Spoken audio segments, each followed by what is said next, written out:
Moin, es ist Zeit für eine kleine Korrektur oder vielleicht auch nur eine kleine Ergänzung. Vor ein paar Jahren habe ich ein Video über Bismarcktürme gemacht und darin habe ich Folgendes behauptet. In Deutschland und im Ausland wurden zwischen 1869 und 1934 mindestens 240 Bismarcktürme errichtet.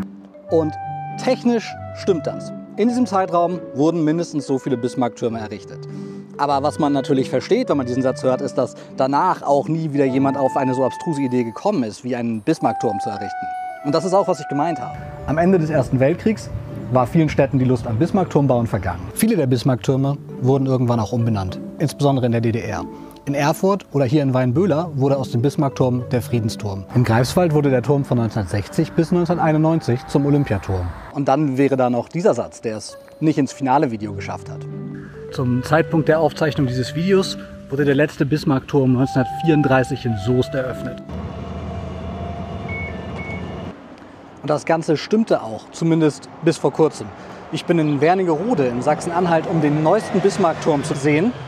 Wo habe ich darüber erfahren? Natürlich auf bismarcktürme.net, der besten und vermutlich einzigen Quelle im Internet zum Thema Bismarcktürme. Die ganze Sache ist vermutlich ein Marketing-Gag, aber es hat funktioniert. Zumindest ich bin hergekommen.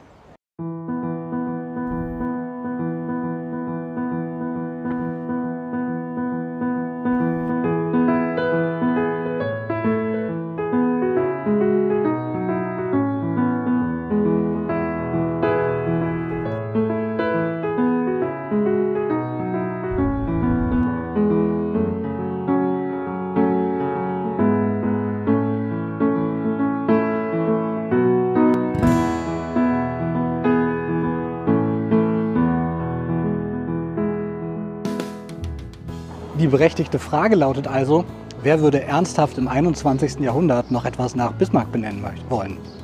Menschen in Wernigerode anscheinend, jetzt nicht alle oder so. Der neue Turm steht auf Privatgelände, er wurde privat finanziert, privat gebaut und auch privat benannt. Es ist verlockend, eine Geschichte um politische Rückgewandtheit in Sachsen-Anhalt um diese Sache zu stricken, aber das ist es einfach nicht. Wernigerode, eine Stadt nördlich des Harzgebirges, hat eine lange und bewegte Geschichte. Erstmals im Jahr 1121 erwähnt, entwickelte sich die Stadt schnell zu einem wichtigen Handelszentrum. 1229 erhielt Wernigerode die Stadtrechte. Die Architektur der Stadt ist geprägt von zahlreichen Fachwerkhäusern, die aus dem Mittelalter stammen. Besonders hervorzuheben ist das Schloss Wernigerode, das ursprünglich als mittelalterliche Burg erbaut wurde und heute als Wahrzeichen der Stadt gilt.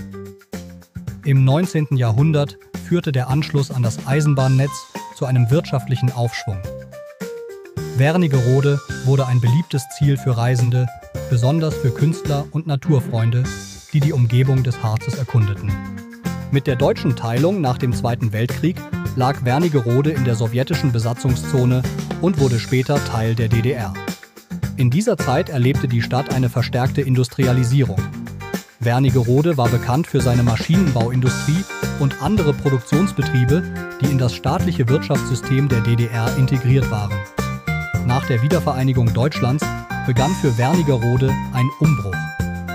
Die Stadt erfuhr umfangreiche Sanierungs- und Restaurierungsarbeiten, insbesondere an den historischen Bauten. Heute ist Wernigerode bekannt für seine gut erhaltene historische Altstadt und das Schloss und spielt eine wichtige Rolle im Tourismus der Region. Der neue Bismarckturm befindet sich auf dem Harburg oder der Harburg, einem Berg im Harz, auf dem vor 1000 Jahren mal eine Burg stand, die Harburg, von der ist aber nichts mehr erhalten. Im 19. Jahrhundert wurde hier, wie an vielen anderen Orten, an denen kein Bismarckturm errichtet wurde, eine Bismarck-Statue aufgestellt. Und dieses Denkmal wurde danach in der DDR, wie an vielen anderen Orten, wieder zerstört. In den 90er Jahren wurde ein Stein aufgestellt, der an das Denkmal und an den Reichskanzler erinnern sollte. Aber die Schriftplatten aus Metall wurden geklaut und so ist auch dieser Stein nicht mehr erhalten. Nun also ein Bismarckturm. Bismarcktürme gibt es in der Region wie Sand am Meer, in Quedlinburg, Halberstadt, Bellingstedt und in vielen, vielen anderen Orten rund um den Harz. Und sie sind hier noch genutzte Ausflugsziele. Es ist also nicht so, als wäre ein neuer Bismarckturm die absurdeste Idee der Welt.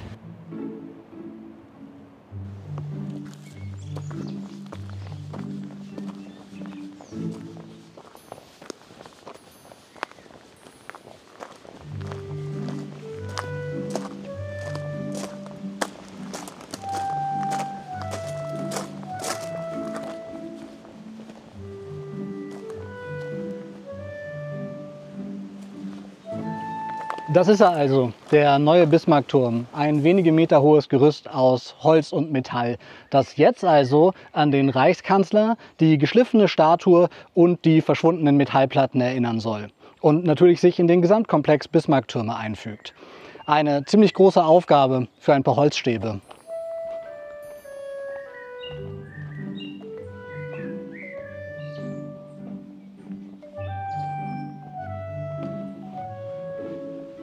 Es wirkt etwas aus der Zeit gefallen und vielleicht sogar reaktionär, jetzt noch einen Bismarckturm einzuweihen. Braucht Deutschland wirklich mehr Erinnerungen an Bismarck?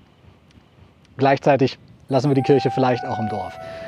Der Turm greift einen in der Region üblichen Namen auf und mit dem Stein und der Statue auch eine spezifische lokale Geschichte. Und er wird vermutlich kürzer hier stehen als die ursprüngliche Statue, die 60 Jahre durchgehalten hat. Aber Harburg-Turm hätte auch nicht geschadet, oder?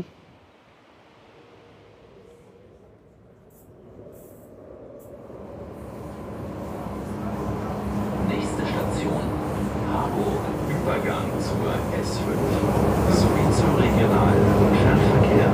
Ausstieg links.